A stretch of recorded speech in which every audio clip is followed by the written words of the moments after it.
Değerli arkadaşlar, şimdi sürekli isminden bahsetmiş olduğum Karhal Akın tamamlamış olduğu Mundertinder Zaza adlı eseri burada. Bu eseri hazırlarken Oscar Mann'ın başlatmış olduğu bir eser. Şöyle bir mektup gönderiyor. Onu da size şu gördüğünüz eserde, Kenan Karataş'ın yazmış olduğu şu eserde o konuya 51. sayfada şöyle değiniyor. Şurayı da görebilirsek, Emir Zazaları Kürtlerden sayıyor ve hepsini Kürtleşmiş olarak görmek istiyor. Anlaşılan benim Zazaca'ya bu kadar ilgi göstermem onun hoşuna gitmiyor. Şimdi değerli Zaza halkı şunu bilmelidir. Zazaların en büyük sorunu dilleriyle ilgili bir çalışma yapılırken karşılarında her zaman Zaza halkının varlığını inkar eden insanlarla karşılaşmalarıdır. Bunu bilmeleri gerekir. Şu eser yani bir Almanın yazdığı eserdir arkadaşlar bu. Kenan Karataş'ın kitabında da karşılaştığı sorunları dile getirmiştir. Bilgilenmek güzeldir, okuyalım. Diyarbakır Zaza Dil Kültür Derneği'nin açmış olduğu standın önündeyiz. Ekranda gördüğünüz gibi Zazaca eserlerinin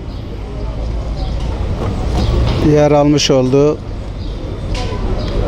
standımızda Zaza tarihi, dili ve kültürüne dair eserleri görüyorsunuz. Her zamanki gibi standımızın başında dernek başkanımız Abdülkadir Büyüksayar. Şimdi kendisine bu standlarda neyi amaçladığını soracağız. Değerli arkadaşlar, hepiniz hoş geldiniz. Siverek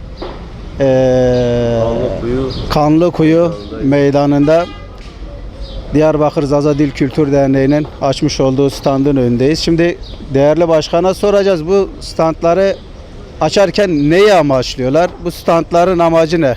Sayın Başkan, buyurun. Standlarımızın asıl amacı Zaza halkını bilinçlendirmek.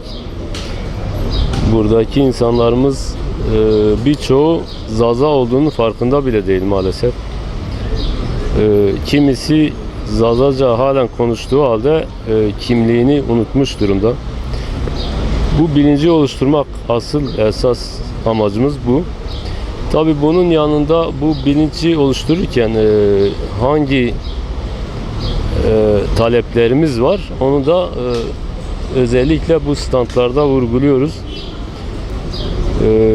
Nedir bu bizim amaçlarımız, taleplerimiz nedir? Anayasal güvence istiyoruz bu dile, bu kimliğe. Anayasal güvence verilmesi lazım Türkiye'de.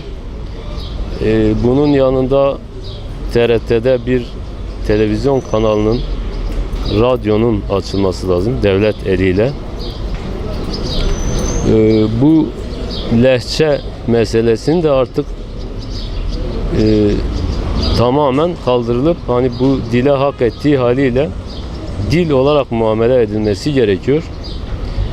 Bunlar için bu çalışmaları yapıyoruz inşallah. Bugün de Siverek Kanlıkuyu meydanındayız.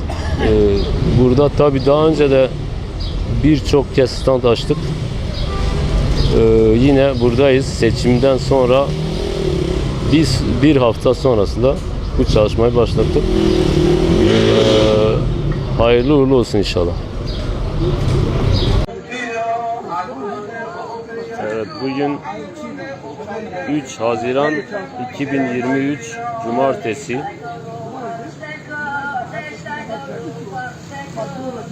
Siverek'te standımız açılmıştır. Bütün Sivereklileri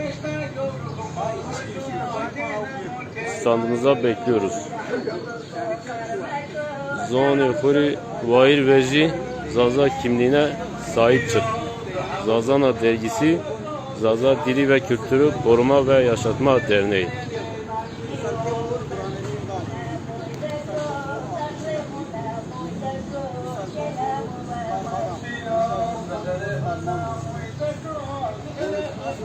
Evet, şu anda canlı olarak size standımızı gösteriyoruz.